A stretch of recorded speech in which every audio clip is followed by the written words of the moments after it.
November 6th Friday. Good morning. ఆత్మీయులకు, దైవజనులకు, ఈ ప్రార్థనలోకి వేసిన ప్రతి బిడ్డలకు, పరలోకనేసిన సంఘ బిడ్డలకు అందరికీ పేరు పేరు చొప్పున నా హృదయపూర్వక వందనాలు. దేవుని మహాకృప మనలందరినీ కాయునుగాక. ఆమేన్, ఆమేన్. ఈరోజు జకర్యా గ్రంథం 10వ అధ్యాయం 6వ వచనం చదువుతున్నాను. నేను యోధా వారిని బలశాలుడుగా చేసేదను, ఏసేపు సంతతి వారికి రక్షణ కలగజేసి వారికి నివాస స్థలములు ఇచ్చేదను. నేను వారి ఎడల జాలిపడుదును, నేను వారి దేవుడినై నా యెహోవాను. నేను వారి మనవి ఆలకింపగా నేను వారిని విడిచిపెట్టిన సంగతి వారు మరిచిపోవుదురు. చూడండి, ప్రభు చెప్తున్నారు, యోధా వారిని బలశాలులుగా చేసేదను, ఏసేపు సంతతి వారికి రక్షణ ఇస్తాను, వారికి నివాస స్థలముగా ఇస్తాను, నేను వారి ఎడల జాలి పడతానని ప్రభు చెప్తున్నారు. బిడ్డలారా, మన పట్ల దేవుడు ఎంతో మహాకృప చూపించి శత్రువు కంటే, మన సమస్యల కంటే బలవంతులుగా, బలశాలురుగా చేసేదను అని ప్రభు మాట్లాడుతున్నారు. ప్రభుకి మహిమ కలుగును గాక. ఎప్పుడైతే ప్రభువులో మన బలవంతులవుతామో, నన్ను బలపరచు వాని అందే సమస్తమును చేయగలను పౌలు ఆ శక్తిని కలిగి పాపాన్ని, సమస్యలను, శోధనల్ని జయించగలుగుతాం. కాబట్టి వారికి నేను రక్షణ కలుగజేస్తాడు దేవుడు.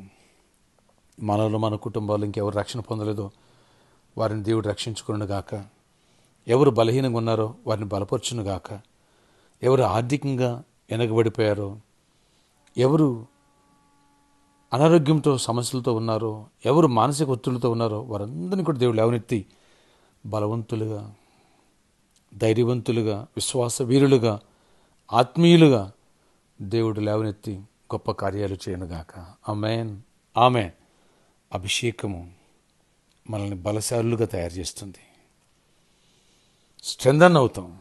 శత్రు బలవంతుడి మీద అప్పుడు మనకి దేవుడు అధికారం ఇస్తాడు. ఏది మనకెంత మాత్రం హాని చేయదన లోకాసువార్త 10:18-19 వచ్చిన రాయబడింది. ప్రే చేసుకుందామా. ఆశ్చర్యకడ నీ కొందనాలు. నేను యోధా వారిని బలశాలులుగా చేసేదను, ఏసేపు సంత వారి రక్షణ కలగజేసి వారికి నివాస స్థలాలు ఇస్తానంటున్నావు. సొంత గృహాలు ఇవ్వండి, రక్షణలోకి నడిపించండి. రక్షణ పొందిన వాడిని, రక్షణ పొంది పడిపోయిన వాడిని తిరిగి లేవనెత్తండి. మీ కృపకు పాత్రలుగా చేయండి. బలహీనులను బలాఢ్యులుగా తయారు చేస్తాను ప్రభువా.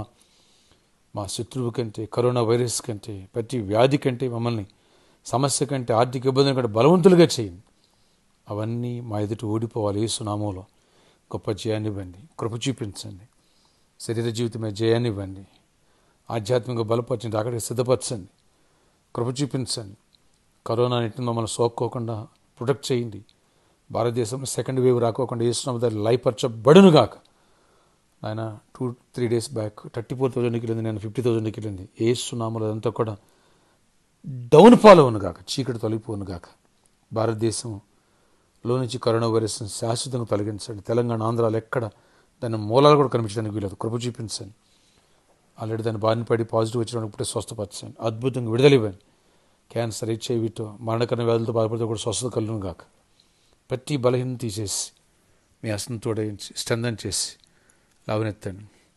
జాబ్ లేని వీళ్ళకి జాబ్స్ ఇవ్వండి, జాబ్స్ ఉన్న వాళ్ళకి హైక్స్ ఇవ్వండి, ప్రమోషన్స్ ఇవ్వండి, ఇంక్రిమెంట్స్ ఇవ్వండి.